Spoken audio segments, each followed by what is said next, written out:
ग्राम पंचायत म्याकोरिया की जनता ने खुदा बख्श को सौंपा सरपंची का ताज। जोधपुर जिले की फलोदी पंचायत समिति की ग्राम पंचायत म्याकोरिया की जनता ने अपनी पंचायत में विकास के मुद्दे को लेकर खुदा बख्श को अपनी पंचायत के सरपंच पद का उत्तरदायित्व सौंप दिया है। आइए सुनते हैं अब नवनिर्वाचित सरपंच खुदा बख्श व उनके प्रतिनिधि इलमदीन मेहर अब पंचायत क्षेत्र के किन किन मुद्दों एवं किन किन विकास कार्यों को प्राथमिकता देंगे। मैं राजेंद्र खिची BRT न्यूज से आज हम पहुंचे हैं पंचायत समिति फलोदी की ग्राम पंचायत म्याकोरिया के सरपंच श्रीमान जी खुदा बख्श जी मेहर के सरपंच प्रतिनिधि इलमदीन जी मेहर से करते हैं सीधी बातचीत। नमस्कार सरपंच साहब। नमस्कार। तो सरपंच साहब, चुनाव आपने जीत लिया है, जनता ने ताज आपको पहना दिया है, तो मेन आपका विकास का मुद्दा क्या है?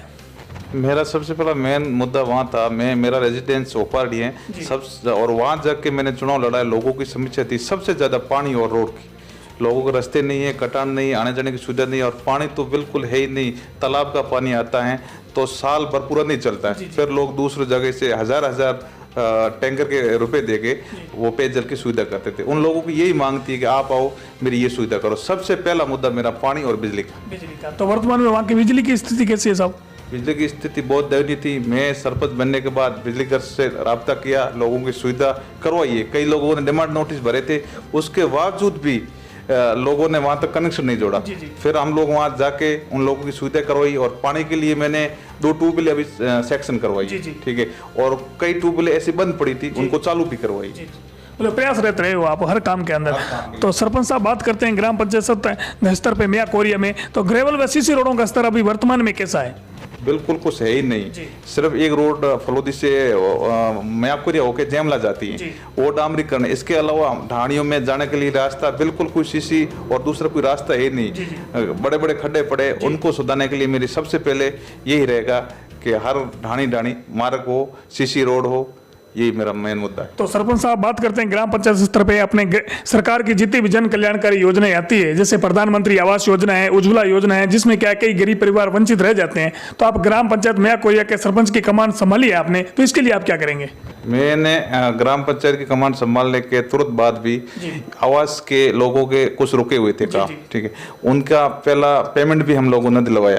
अब काम चल रहा है। अब नई सरकार की जो भी योजना आएगी प्रधानमंत्री आवास की, उसमें सबसे ज्यादा हमारा गांव पीछे रहा। हमारा गांव में पंचायत में 3 राजस्व गांव हैं, तीनों गांव सबसे ज्यादा पिछड़े हुए हैं, ठीक है, और कुछ लोगों के हमने काम चालू करवाए, और कुछ लोगों के लिए हम जो योजना आएगी सबसे पहले हमारा मुद्दा यही रहेगा। तो सरकार की जितनी भी जन कल्याणकारी योजना है कि ग्राम पंचायत के हर नागरिक तक पहुंचाने का आपका प्रयास है?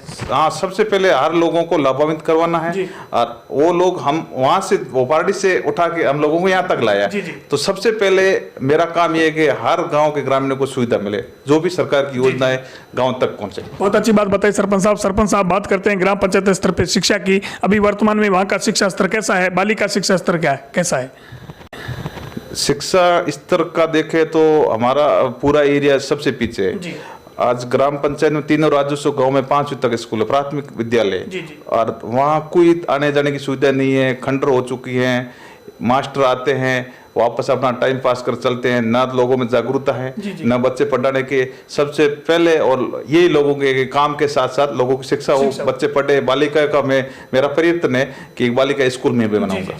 क्यों कि बालिका को हम लोग दूसरी जगह, हमारे कौम के लोग बाहर नहीं भेजना चाहते। हम ये सोचे कि 10वीं तक बच्चे वहां पढ़ ले तो कम से कम अपना घर चला सके। लोग ग्राम पंचायत स्तर पर विद्यालय को क्रमोन्नत कराने का प्रयास भी कर रहे हैं, और लोगों को आप शिक्षा के प्रति जागरूक भी कर रहे हैं। बिल्कुल कर रहे हैं, और क्रमोन्नत करवाने के लिए मैंने फाइल भेज दी है बीकानेर, ठीक है, और जल्दी हो जाएगी। पीछे हमारा भी प्रयास है, और बालिका स्कूल अलग से लगाएंगे। एक हॉस्पिटल की भी हमने मुख्यमंत्री तक पहुंचाई कि हमारे यहाँ आसपास में कोई हॉस्पिटल नहीं है, तो कम से कम उप स्वास्थ्य केंद्र की वहाँ सुविधा की जाए, चिकित्सा की सुविधा करवा रहे हो, प्रयास रहता है उसके लिए। बहुत अच्छी बात बताई सरपंच साहब। अपने शिक्षा के साथ साथ चिकित्सा भी बहुत जरूरी है, लेकिन शिक्षा शेरनी का वह दूध है जो पिएगा वही दौड़ेगा। लेकिन शिक्षा के साथ साथ अपने बात कर लेते हैं विद्यार्थी गण के विद्यालयों में खेल मैदान की, पंचायत स्तर पर खेल मैदान की, क्योंकि बच्चे जब स्कूल में जाते हैं तो धीरे धीरे यहीं से खेल से स्टार्ट होकर इंटरनेशनल तक पहुंचते हैं। तो अभी वर्तमान में अपने ग्राम पंचायत स्तर पर खेल मैदान की कैसी व्यवस्था है, या विद्यालय स्तर पर कैसी व्यवस्था है?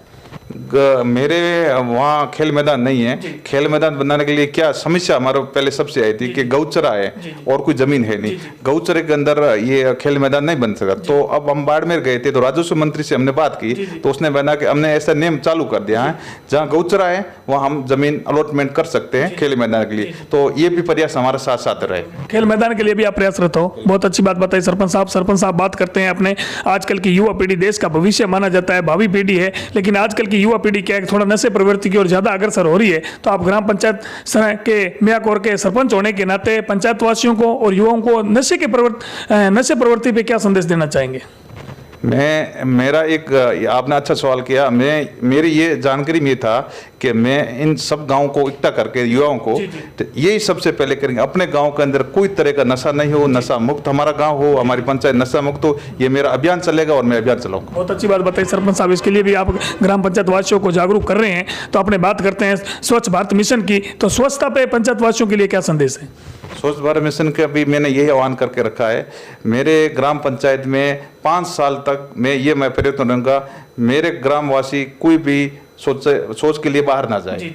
पूरा प्रयत्न रहेगा कि हर घर में लैट्रिन बाथरूम की स्वच्छ भारत मिशन के तहत साफ सफाई में विशेष योगदान दोगे और घर घर शौचालयों का निर्माण आपका एक लक्ष्य है। तो कहने का मतलब इल्मुद्दीन जी यही है कि आप एक मियाकोर ग्राम पंचायत को एक आदर्श ग्राम पंचायत के रूप में देखना चाहते हैं, ये आपका एक सपना है? बिल्कुल मेरा ये सपना है और ये सपना मैं पूरा करने के लिए प्रयत्नित हूँ। और मेरा सबसे ज्यादा यही प्रयास रहेगा, सबसे पिछड़ी हुई ग्राम पंचायत फलोदी पंचायत समिति की मेरी ग्राम पंचायत है और 5 साल के अंदर मैं 1 नंबर पे लाने की कोशिश करूंगा। बहुत अच्छी बात बताई सरपंच साहब।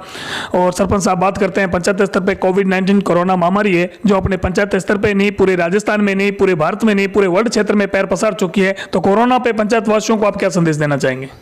पंचायत वासियों को हमने कई बार संदेश भी दिए, हम जाके वहाँ बैठक भी किए, दूरी बनाए रखे, मास्क पहने और साफ सफाई का ध्यान रखे। सारे तरह से उन लोगों को हमने अवगत करा चुके हैं और पूरा ध्यान भी रखते हैं। और हमारे यहाँ एक क्या है, लोग यहाँ के नौकल है, बाहर आना जाना भी ज्यादा तक नहीं रहता है। और जहाँ तक है हमारे यहाँ कोरोना से कोई हमें डर नहीं है। हमारे कहने का मतलब ये है कि आप भारत सरकार राजस्थान सरकार की गाइडलाइन के अनुसार पालन करवा रहे हैं? बिल्कुल भारत सरकार की गाइडलाइन की पूरी तरह से पालना की जा रही है। धन्यवाद सर। हाँ, तो सरपंच साहब बात करते हैं ग्राम पंचायत स्तर में पंचायती राज विभाग में एक भ्रष्टाचार एक बहुत बड़ा अहम मुद्दा है। तो पंचायत वासियों को भ्रष्टाचार पे आप क्या संदेश देना चाहेंगे? ग्राम पंचायत सॉरी वापस सवाल कीजिए सरपंच साहब से। हाँ, मेरा एक ही लक्ष्य है कि कोई तरह हमारे ग्राम पंचायत में भ्रष्टाचार हो, नरेगा के तहत हो चाहे किसी भी तहत हो। पहले लोगों को ऐसा ढंग था, मैंने मेरे सर पर जाने के बाद मैंने लोगों से यही कहा है किसी को 1 रुपये देने की जरूरत नहीं है। जो भी आपको चीज बनवानी है मैं बैठा हूँ, मेरे लिए रात को भी मेरा दरवाजा खुला है। किसी को रिश्वत के तौर पे 1 रुपये नहीं देना है, ना रिश्वतखोरी करनी है। यही मेरा संदेश। कहने का मतलब ग्राम पंचायत को आप भ्रष्टाचार मुक्त बनाना चाहते हैं। बहुत अच्छी बात बताई सरपंच साहब। धन्यवाद सरपंच साहब, आपने DRT न्यूज को समय दिया, इसके लिए बहुत बहुत धन्यवाद। आपको भी बहुत बहुत धन्यवाद।